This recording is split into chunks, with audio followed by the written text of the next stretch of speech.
Review petition ఇస్తే ఏం జరుగుతుంది, సుప్రీంకోర్టుకి వెళ్తే ఏం జరుగుతుంది, సో ఎటు సైడ్ ఏం జరగడానికి ఎక్కువ అవకాశాలు ఉన్నాయని తెలుసుకునేందుకు ఈ వీడియోలో ప్రయత్నిద్దాం.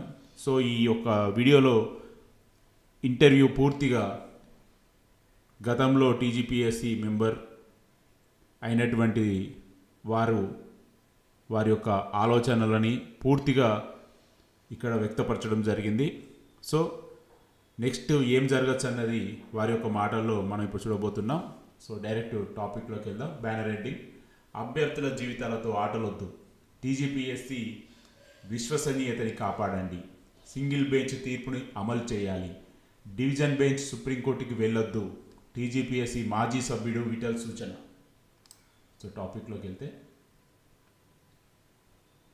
గ్రూప్ 1 విషయంలో భేషజాలకి పోవద్దని పబ్లిక్ సర్వీస్ కమిషన్ మాజీ సభ్యుడు, తెలంగాణ ఉద్యమకారుడు సి విఠల్ ప్రభుత్వానికి, టీజీపీఎస్సీకి సూచించారు. పైకోర్టులకు వెళ్ళి అభ్యర్థుల జీవితాలతో చెలగాటం ఆడవద్దు అని హితవు పలికారు. గ్రూప్ 1పై హైకోర్టు తీర్పు నేపథ్యంలో ఆదివారం విఠల్ ఇంటర్వ్యూ ఇచ్చారు. గ్రూప్ 1 విషయంలో టీజీపీఎస్సీ అబాసు పాలైందని, అప్రతిష్టని ముటగట్టుకుందని విమర్శించారు. రాజ్యాంగబద్ధ సంస్థ అయిన కమిషన్కు ఇది మాయని మచ్చని విశ్వసనీయతని కోల్పోయిందని చెప్పారు. ఉద్యోగుల రిక్రూట్మెంట్ చేయాల్సిన కమిషన్లోనే ఉద్యోగులు లేకపోవడం విచారణమని ఆవేదన వ్యక్తం చేశారు. కమిషన్ సిబ్బంది కొరత సమస్య వేధిస్తుందని, అనుభవం గల వారంతా రిటైర్మెంట్ అవుతున్నారని పేర్కొన్నారు. ఈ 20 నెలల్లో ఉద్యోగులను ఎందుకు రిక్రూట్మెంట్ చేయలేదని ప్రశ్నించారు. సో ఇక్కడ చాలా క్లియర్గా మాజీ సభ్యుడు చెప్పడం జరుగుతుంది. ఫస్ట్ ఆఫ్ ఆల్ మనం చూడాల్సింది, టీజీపీఎస్సీ ఆఫీస్లోనే చాలామంది ఉద్యోగుల కొరత ఉందని చెప్పేసి చెప్తున్నారు. మరి ఉద్యోగుల కొరత ఉన్నప్పుడు ఈ 20 నెలల్లో ఎందుకు మీరు ఫస్ట్ ఆఫ్ ఆల్ టీజీపీఎస్సీలోనే నియామకాలు చేపట్టలేదు అని చెప్పేసి ఆవేదన వ్యక్తం చేయడం జరిగింది. సో అదేవిధంగా టీజీపీఎస్సీ అనేది ఒక రాజ్యాంగబద్ధమైన సంస్థ, దానికి ఎంతో క్రెడిబిలిటీ ఉంటుంది. సో మీరు ఇప్పుడు ఆ తీర్పు అమలు చేయండి అని మరొకసారి చెప్పడం జరిగింది. అదేవిధంగా కమిషన్కి విశ్వసనీయత కోల్పోకుండా చూడాల్సిన బాధ్యత ఉందని కూడా వారు గుర్తు చేయడం జరిగింది. సో సెకండ్ పాయింట్లోకి వచ్చేసేపటికే, మేం ఆదర్శంగా నిలబెట్టాం. తెలంగాణ ఏర్పాటు తర్వాత కొత్తగా పబ్లిక్ సర్వీస్ కమిషన్ ఏర్పాటైంది. అనేక సమస్యలు సవాళ్లు పీడించినా మేం లెక్క చేయలేదు. ఉద్యోగాల భర్తీ విషయంలో మేం పబ్లిక్ సర్వీస్ కమిషన్ ఆదర్శంగా నిలబెట్టాం. దేశంలో మొట్టమొదటిసారి 40,000 మందికి ఒకేసారి ఆన్లైన్ ఎగ్జామ్ నిర్వహించాం. తెలంగాణ ఏర్పాటు తర్వాత 160 పోస్టుల భర్తీకి గ్రూప్ 1 మెయిన్స్ ఎగ్జామ్ నిర్వహించి పకడ్బందీగా ఇంటర్వ్యూ నిర్వహించాం. అవినీతికి తావు లేకుండా ఉద్యోగాలు భర్తీ చేశాం. ఇంటర్వ్యూ విధానంలో పేరు, కులం, మతం, రిజర్వేషన్, వ్యక్తిగత వివరాలు అడగొద్దని నిషేధించాం. 36,000 పైచిలకు ఉద్యోగాలు భర్తీ చేశాం. గ్రూప్ 2, 3, 4 టీఆర్టీ రిక్రూట్మెంట్ను విజయవంతంగా పూర్తి చేశాం. జీవోలు, అర్హతలపై చిన్న కోర్టు కేసులు కొందరు వెళ్ళడంతో కొన్ని నోటిఫికేషన్లు ఆలస్యమైందే తప్ప ఇంత పెద్ద తప్పిదాలు మా హయాంలో జరగలేదని మెంబర్ చెప్పారు. సో వీళ్ళు ఇప్పుడు గవర్నమెంటు అది ఏదైనా కానీ వాళ్ళు చేసిన మంచి పనులు ఎప్పుడు మంచిగానే ఉంటాయి, చెడు ఎప్పుడు చెడే ఉంటుంది. వీళ్ళు చేసినటువంటి కొన్ని సంస్కరణలు అంటే ఆన్లైన్ ఎగ్జామ్, ఇప్పుడు వీళ్ళు చెప్పినట్టుగా ఒకేసారి 40,000 మందికి ఆన్లైన్లో ఎగ్జామ్ పెట్టడం అన్నది అది ఖచ్చితంగా ఈ క్రెడిట్ అనేది వీళ్ళకే వస్తుంది. అందులో ఎటువంటి తావైతే ఉండదు. అదేవిధంగా ఇంటర్వ్యూలో పేరు, కులం, మతం, రిజర్వేషన్ గురించి అడగలేదన్నారు. సో ఇది కూడా ఇది ఖచ్చితంగా క్రెడిబిలిటీ ఇవ్వాల్సి వస్తుంది వాళ్ళకి, ఎందుకంటే అక్కడ క్లియర్గా మెన్షన్ చేశారని చెప్పేసి. మరి ఇప్పుడున్న సిస్టమ్కి అప్పుడున్న సిస్టమ్కి డిఫరెన్స్ కూడా మనం చూడొచ్చు. మనం గతంలో చూసుకుంటే పేరు, కులం కూడా డైరెక్టు గ్రూప్ 1 మెయిన్స్లోనే పైన ఓఎంఆర్లో నేమ్ అయితే క్లియర్గా మెన్షన్ చేయడం జరిగింది. సో ఇప్పుడు జరిగిన విధానానికి గత విధానానికి డిఫరెన్స్ మన కళ్ళ ముందే కనబడుతుంది. సో ఖచ్చితంగా వీళ్ళు మంచి చేసినవి వీళ్ళకి ఖచ్చితంగా క్రెడిట్ అయితే వెళ్తుంది, అందులో డౌటే లేదు. సో అదేవిధంగా వీళ్ళు 160 పోస్టుల గ్రూప్ 1 రిక్రూట్మెంట్ని కూడా వీళ్ళు కంప్లీట్ చేశారు. అది కూడా క్లారిటీ అయితే కరెక్టే అని చెప్పుకోవచ్చు. ఎందుకంటే మీ అందరికీ తెలుసు, 2011 ఉమ్మడి ఆంధ్రప్రదేశ్లో వచ్చినటువంటి గ్రూప్ 1 నోటిఫికేషన్ కీ మిస్టేక్స్ వల్ల సుప్రీంకోర్టు తిరిగి రీమెయిన్స్ నిర్వహించండి అని చెప్పేసి చెప్పడం జరిగింది దాదాపు 3.5 సంవత్సరాల తర్వాత. సో ఆ రీమెయిన్స్ అప్పుడు ఆంధ్రాకి సంబంధించి పోస్టులు ఆంధ్రాకి వెళ్ళిపోయి మన తెలంగాణకి 160 పోస్టులు అయితే రావడం జరిగింది. ఆ 160 పోస్టులకి వీళ్ళు రీమెయిన్స్ కండక్ట్ చేసి ఇంటర్వ్యూ కండక్ట్ చేసి పోస్టింగ్ అయితే ఇవ్వడం జరిగింది నూతనంగా ఏర్పడ్డ తెలంగాణలో 2016 టైంలో. సో ఖచ్చితంగా వీళ్ళు సక్సెస్ఫుల్గా కంప్లీట్ చేసిందని మనం చెప్పుకోవచ్చు. మూల్యాంకన లోపాల పుట్ట.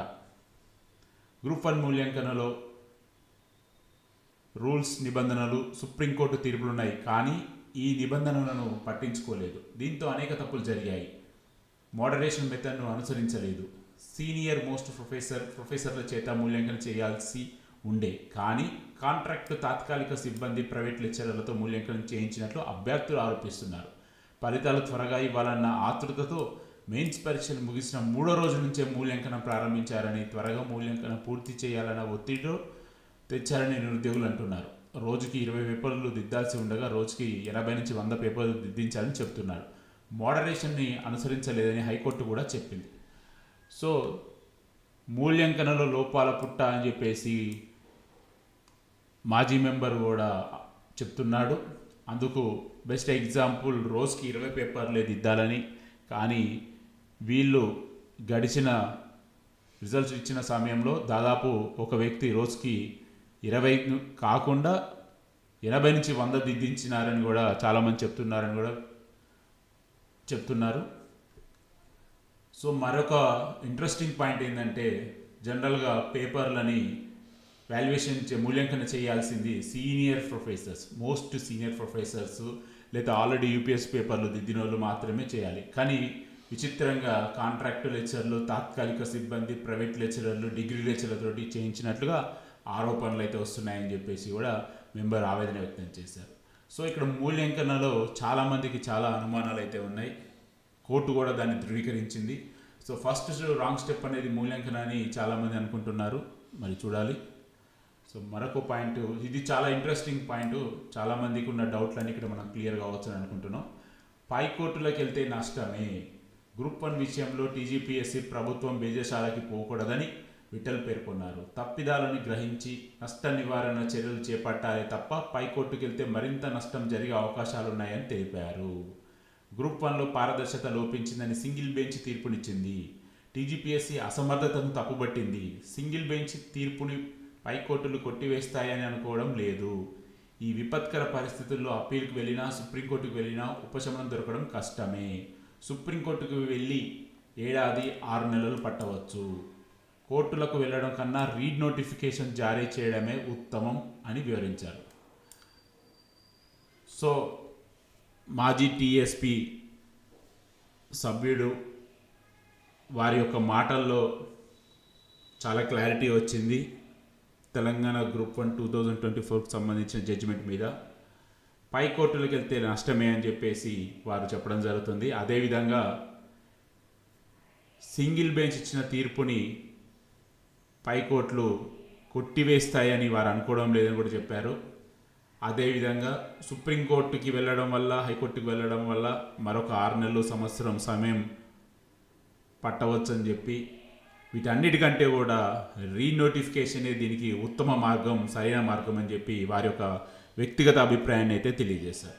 సో ఓవరాల్గా ఇప్పుడు ఒక క్లారిటీ అయితే వచ్చింది చాలామందికి, నెక్స్ట్ ఏం జరగబోతుంది ఈ స్టెప్లో అని. సో ఒక మాజీ సభ్యుడు దాదాపు 6 సంవత్సరాలు కమిషన్లో చేశారంటే ఖచ్చితంగా వారికి ఒక అనుభవం అయితే ఉంటుంది. ఎందుకంటే వాళ్ళు 6 సంవత్సరాలు ఎంతోమందిని కలిసి, ఎంతోమంది లీగల్ ఎక్స్పర్ట్స్ తోటి మాట్లాడిన తర్వాత వాళ్ళకి ఎంతో అనుభవం అయితే వాళ్ళకి వస్తుంది, అందులో ఎటువంటి సందేహం లేదు. సో వారి యొక్క వ్యక్తిగత అభిప్రాయాన్ని అయితే వారు చెప్పడం జరుగుతుంది. సో ఓవరాల్గా వారి యొక్క వ్యక్తిగత అభిప్రాయం అయితే ఇది అని మనం క్లియర్గా చెప్పుకోవచ్చు. సో ఒక క్లారిటీ అయితే వచ్చింది ఒక మాజీ సభ్యుడి మాటల్లో.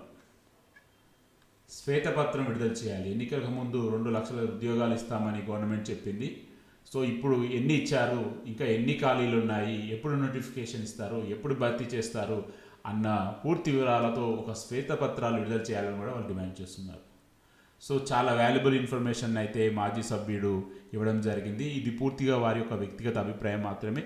సో ఓవరాల్గా వారి యొక్క బాధ, వారి యొక్క ఆవేదన కూడా టీజీపీఎస్సి యొక్క నమ్మకాన్ని కాపాడండి, నిరుద్యోగులకి సరైన సమయంలో నోటిఫికేషన్లు ఇవ్వండి, చాలా జాగ్రత్తగా చాలా ట్రాన్స్పరెంట్గా ఉద్యోగుల భర్తీ చేయండి. అదేవిధంగా ముఖ్యంగా టీజీపీఎస్సిలో ఉన్న స్టాఫ్ వారి యొక్క ఖాళీలని మొత్తం నింపేయండి.